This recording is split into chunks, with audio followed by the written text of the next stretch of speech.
Hey guys, I'm so excited to share with you today about mindset before strategy. And I'm going to give full credit where credit is due. This is just based on some training that I've received from Preston Pugmire. And also, I would tell you that this is the topic of his TED Talk. And so you'll want to hop out to YouTube and check that out. It's like 13 minutes long and super valuable. So as you're watching that TED Talk, you'll see a lot of the content here is from that TED Talk, but he adds so much more flavor and, just his way of sharing things. So I really encourage you to hop out there and watch that as well. Okay, so mindset before strategy. One of the things that, well, first of all, every one of us has something we want to change. We have some goal. We have something we're working toward. The reason that you're in this group is because you want to move your business forward. So most of the time we want the steps. Tell me exactly how to get there. Give me the steps, A, B, C, and D. So that would be defined as your strategy, the steps to get there. And so I want you to think of this tree. Everything above the black line is your strategy. So those are those things like income producing activities, doing your reach outs, your follow-ups, posting on social media. Those are the steps. Those are the important things to do in order to reach your goal. But what's actually more important is what's going on underneath that black line. So everybody knows that in order for a tree or a plant to be healthy, it has to have a good, strong root system. That's what helps the tree to have longevity. It's what helps it to truly grow and flourish. And if it's a fruit producing tree, produce that fruit. So a lot of times, and I think most of the time, we focus on what's above the black line, the strategy, the steps, how to get there. But we completely neglect what's going on below the black line, which is our mindset. And it is actually more crucial than the steps to get there is the mindset. So mindset, what is it? It's really our beliefs, our thoughts. And a quote that I love is that beliefs are simply thoughts that we just keep thinking over and over again. So what are the thoughts that you keep thinking over and over again that have become your beliefs? I talk about, like, for instance, this is just an example, my husband's socks on the bedroom floor. I see his socks on the floor and I start thinking he always leaves his socks on the floor. He always leaves his socks on the floor. He always leaves his socks on the floor.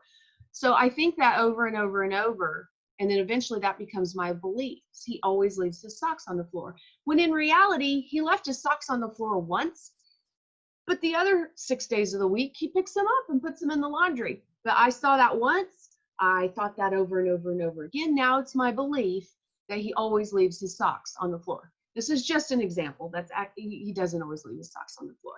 But the things that we say over and over and over to ourselves become our beliefs. So whether that's about a family member, one of your kiddos, a parent, a sibling, or your Plexus business.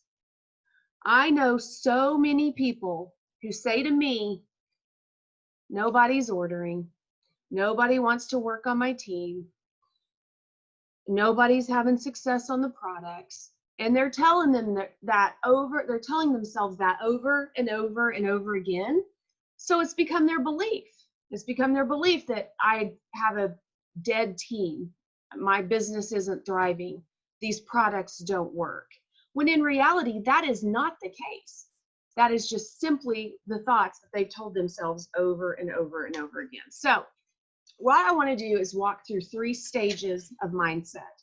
These are the 3 stages, and whatever that goal is that you're thinking, say it's you want to go senior gold, you are in one of these 3 stages. So you're thinking it's possible for someone else. So you might be thinking that. Or it's possible for me, but I don't know how. And then number 3 is it's inevitable for me. I will do this. Now I just simply need to clear the path. So if you don't think you can, if you don't believe that reaching that goal is inevitable for you, then your strategy, the how-to, the steps you take don't even matter. If you don't believe that ultimately you will reach that goal, then it does not matter what steps you put into place to get there. You're not going to reach the goal. Mindset is critical in this equation. When you focus on just the how to get there, the strategy, the steps, then that's saying that your success is dependent on something outside of you. It takes the power away from you to be able to achieve that goal. Our brain is programmed by what we focus on. It's called the reticular activating system. I always call this the yellow car principle. And my kiddos and I, when we go to our well child checks for the pediatrician, there's this huge window that overlooks the top level of a big parking garage or parking area to the hospital. So there's all kinds of cars there. And we like to play the rainbow car game where we look for red cars and everybody's like looking for them. And of course, there's quite a few red cars. And then we do yellow, or no, red, orange, the colors of the rainbow. And initially you're like, orange, there's not gonna be any orange cars in this parking lot. And they're all over the place because our mind clears out all the clutter and specifically focuses looking for orange cars. Then we move to yellow cars. They're all over the place, even though we think just driving around day to day, heading to Target or wherever, we don't hardly ever see orange or yellow cars. It's because we're not focusing on them. But when you look, you see them everywhere. So our brain is programmed by what we focus on. It has the ability to clear out all the other clutter and discard that and just focus on what we're telling it to focus on. So the thing I love about this is, you guys, you get to decide what to focus on. So if you focus on your goals being inevitable for you, they're going to be inevitable for you. But if you focus on it only being possible for someone else, then your brain is going to, your brain is wired to validate what you believe. So if you're telling yourself, I can't get to senior gold, I will never get to senior gold. It's possible, I've seen it, but it's only possible for other people. Then your brain is going to point out and go, see, look, it's not possible for you. See, there's more proof it's not possible for you. Oh, look, somebody quit. It's not possible for you. But if your brain is like, it is inevitable, I am going to be a senior gold ambassador by the end of July, then your brain is going to start going, look who just joined you. Look who joined and now they're coming back to work. Look who made a post on Facebook. Look who's showing up to your team calls and enjoying it. Look who's reaching out to you asking questions. Your brain's going to start seeing those things and noticing those things and showing you that yes, it is inevitable that you are going to reach your goal. So the evidence that you see, or what you choose to focus on, you'll start to see evidence of it everywhere you look. So what are you going to choose to focus on? The brain is programmed to decide what stimuli are important and what can be discarded. You get to decide what to focus on. So much power in that. It makes me so happy. So, all right, so we go back to those three phases of mindset. It's possible for someone else. It's possible for me, but how? Or it's inevitable for me. Now I need to clear the path to get there. So most people are at one or two with regard to their mindset. What I want to do is give you the steps to get to 3. Mentally get yourself to 3. So these are your 4 sort of steps to get you to that point where you are saying it is inevitable that I'm going to reach this goal. First of all, focus on your wins. I want you to write down 30 wins with regard to your business. It could be, we just launched a new product. It's a new opportunity for me to share. It could be, the momentum in this company right now is crazy. It could be, I have $9.95 join fee and $10 or $20 off of your welcome pack. That's a win. It could be that somebody who was part of your business 3 years ago quit and they decided to come back. It could be that you are having product success. Write down 30 wins, because remember, if we focus on the good, we focus on what is the things that are, when we set our mind to look for the small wins, you'll start to see them. And it's going to provide you so much encouragement and belief and excitement around your goal. I want you to ask useful questions. So our brain it has to answer a question when we ask it. So if I ask myself a question, my brain has to answer it. So what questions am I asking myself? Am I asking myself stuff like, why do I keep messing up? Well, my brain's going to come up with a laundry list of reasons why I keep messing up. Why can't I get any new ambassadors? What am I doing wrong? Why am I messing up? Why can't I lose weight? Those are not helpful questions to ask yourself. They're not useful. Instead, ask yourself, what resources do I have that I'm not using? Okay, maybe I hit a little bit of a roadblock. What are some resources I have that I'm not using? What's a different strategy that I've heard that I haven't tried? Maybe your first thought is, I can't do this. And then you go, unless I can. That's a useful question to ask yourself. Maybe you say, what can I control in this moment? What can I do? What steps can I take? Who can I reach out to and encourage?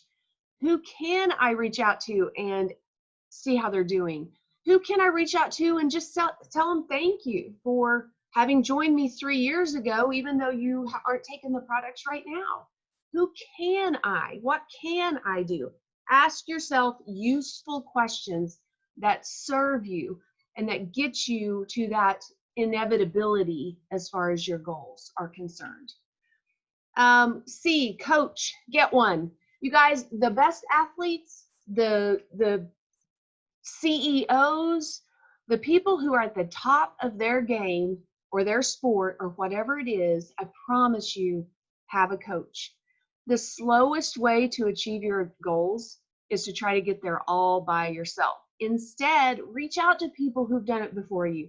Reach out to people that can shine some light maybe on your blind spots. Reach out to people that want to help you. Whether it's a coach that you employ, somebody that you pay for their services, or your upline, or you even do a part of something like the 60-day push group. You need to have people that you are allowing to pour into you and help you. So get a coach.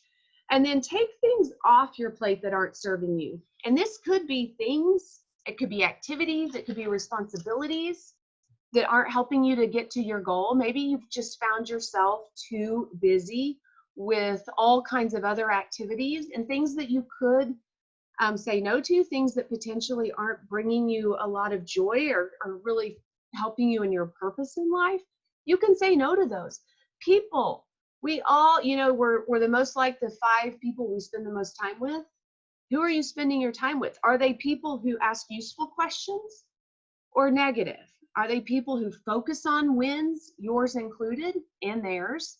Or are they people that are always, Plexus, this company? No, that's not useful, you guys. And if you're finding that that's the way the people that you're surrounding yourself with, the way they are, then you need to, obviously we're still kind and you can still be friends and stuff, but make sure your closest inner circle are people that ask useful questions, focus on your wins, or helping you get to that mindset of this is inevitable and I am going to do it. All right, so really quickly, going back to this, these are those 3 stages of mindset. And what I want you to think about is if you are at 1 or 2 and you hit a roadblock, you're so focused on the how, which is strategy. If you hit a roadblock, then it's going to cause you potentially to quit. And I think a lot of times that's people who quit or have quit in the past. It was because they were so focused on the how that whenever they hit a roadblock, they just stopped. If you're focused on the inevitability of you hitting your goal, then when you hit a roadblock, you're just going to find a new way. You're going to figure out a different way. Think of like you're driving down a road And I want to get from Oklahoma to Texas, and I'm taking one road. That's my strategy. That's how I'm going to get there. Well, all of a sudden, a boulder comes right in the middle of my road. Well, if that's as far as my mindset is, then I'm just going to be like, well, guess it wasn't meant to be. Guess I should turn around or just quit. But if I am like, I am getting to Texas and I don't care, nothing is going to stop me. It's inevitable that I get to Texas. Then when that boulder comes down on my road, I'm going to go over it. I'm going to go around it. I'm going to figure something out, but that roadblock is not going to stop me. It's just going to cause me to find a new strategy, a new way to get there. So when you hit a roadblock, if you're focused on how, the roadblock will stop you. But if you're focused on the inevitability of getting there, then the roadblock will simply push you to find another how or another strategy. And this is absolutely true with your goals and your mindset with regard to your goals. So what I want to tell you now is this is your call to action. First of all, I want you to set your goal, whatever that goal is. Is it a point growth goal? Maybe you're far between, or it seems like your next rank up is a little ways away. Then just set a point growth goal. Or even better, set a goal to help 3 of your level 1s hit silver, or help somebody on your team to achieve their goals. You guys, the more we can help others achieve their goals, the easier it is for our goals just to happen naturally. Make a list of 30 wins in your business right now, today. Get off of this call and make a list of 30 wins in your business, things that are going well, and then focus on those. I want you guys, once you determine what that goal is, you have to get to the point that you achieving that goal is inevitable. Okay, let's say your goal is to develop 3 people to silver, and the first 3 people you reach out to, 2 of them say yes. You start working with them, and then 1 of them drops off. You don't just throw your goal out the window. No, you go, you find another way. You find somebody else. Maybe it's someone you haven't even had join your team yet. Maybe that's who you need to go find to help get to silver. But you don't quit. It's inevitable you're going to reach that goal. You just have to find a new way. Start clearing the path to get there. And then finally, I would say just go over to YouTube, type in the search engine Preston Pugmire, and his TED Talk will pop up. And I want you guys to just take, I think it's 11 or 12 minutes to watch that, where he goes through this information as well, but then also just adds so much more of his flavor and his wisdom to that. So you guys, you can do this. You've got this. The last thing I'll say is remind yourself of this concept at least weekly. Jot it down in your planner and just say, watch that TED Talk again, or watch that training from Aaron one more time, because we need to constantly be reminding ourselves to focus on our wins, to ask ourselves good questions, to believe that we're going to be there and believe that hitting our goal is inevitable, and to really, really monitor what we're focusing on, what we are telling our mind, the thoughts that we're thinking over and over again, because those become your beliefs. And what do you want to believe? I want to believe it's possible, and I want to believe that it's inevitable, that whatever goal I set, I'm going to reach it. So you can do the same. All right. Hope you all have a fantastic day.